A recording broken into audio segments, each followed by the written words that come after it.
Zandvoort 2025 was a bitter turning point for Ferrari.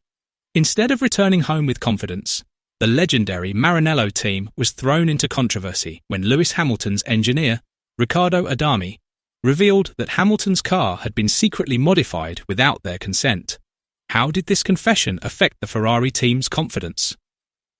Let's discuss. On Friday at Zandvoort, Hamilton showed signs of a revival. His SF25 felt stable and turned smoothly through intermediate corners, giving him the confidence he had been missing since leaving Mercedes. With a ride height of 58 mm and a differential preload of 85 nanometers, the car appeared docile yet competitive. However, that magic vanished overnight. As soon as he entered the Saturday morning session, Hamilton noticed that something was wrong. The rear became unstable, the car felt uncontrollable in the corners, and he had to take risks in every braking zone. Data later revealed the reason why. The ride height had increased to 62 mm, and the preload had decreased to 75 nanometers. This was not only different from the day before, but also the exact opposite of what had made the car comfortable. The problem was further complicated by the fact that Hamilton did not request the changes, and Adami did not approve them. Who would dare tamper with the 7-time world champion's car? The answer emerged from leaked internal documents. Apparently, the changes originated from Ferrari's Central Performance Group in Maranello, a data and simulation-driven team operating far from the circuit. They issued setup changes directly to the garage with full authority, bypassing the standard approval process.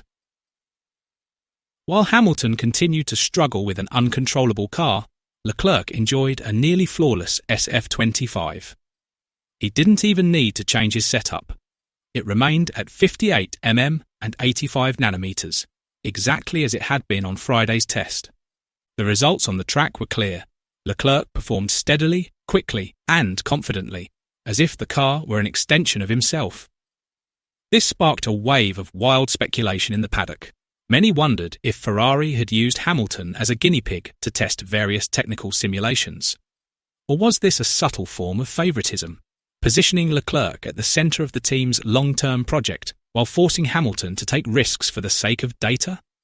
These questions are becoming increasingly heated, especially as the results on the track show a stark difference. Ricardo Adami, a quiet figure known for rarely seeking the spotlight, finally broke his silence.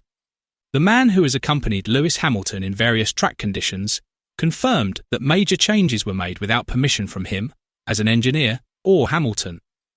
In a straightforward yet cool statement, Adami emphasised that the move clearly violated Ferrari's internal protocol. According to the rules, any adjustments to the car setup must be discussed with the technical team and require the lead driver's signature and approval. Trust is the foundation of performance, and that trust has been violated, said Adami, his voice filled with disappointment. To him, it wasn't just about the numbers on the telemetry screen or minor suspension changes. It was about the foundation of the partnership he had built with Hamilton since the beginning of the season. Due to an unfavourable setup, Hamilton lost an average of 0.4 seconds per lap to Leclerc in qualifying.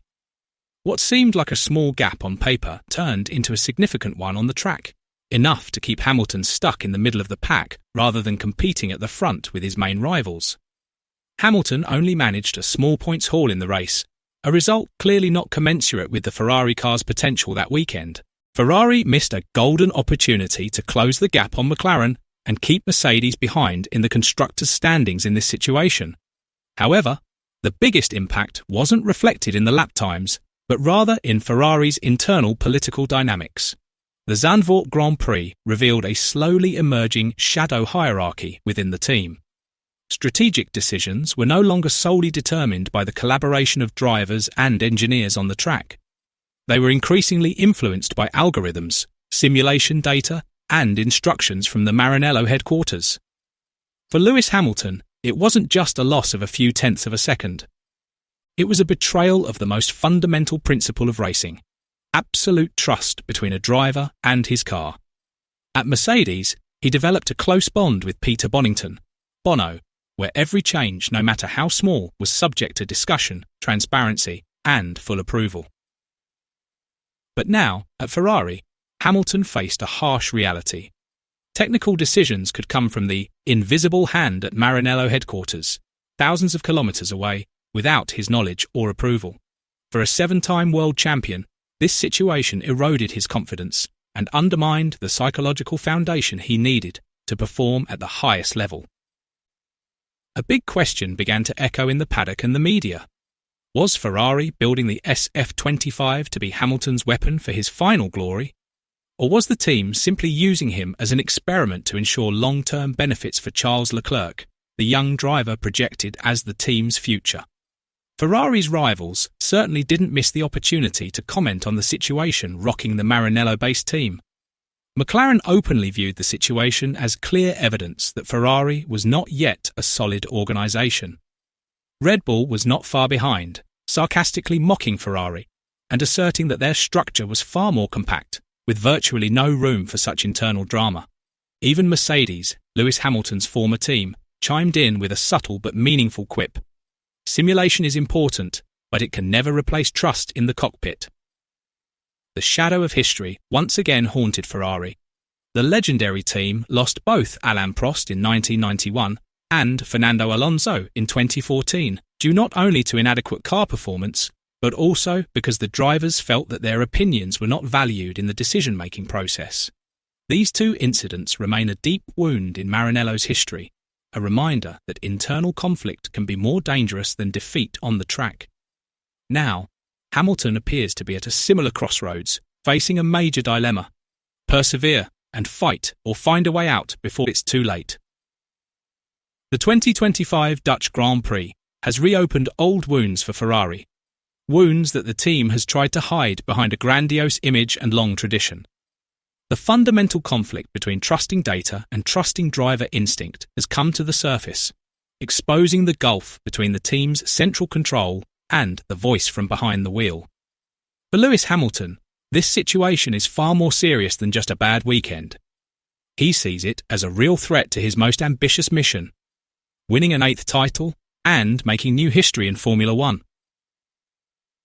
On paper, Ferrari remains a strong contender for second place in the Constructors' Championship. The standings suggest that this legendary team is still in the race. However, behind the scenes, the situation is far more complex. The team is facing an identity crisis and a lack of direction. There is also a tug-of-war of interests that could potentially undermine the foundation of trust within the team. Should key decisions come from simulation algorithms or the driver's instincts on the track? Hamilton himself now faces a major dilemma. Will he accept being an experimental victim for the sake of team unity? Share your thoughts below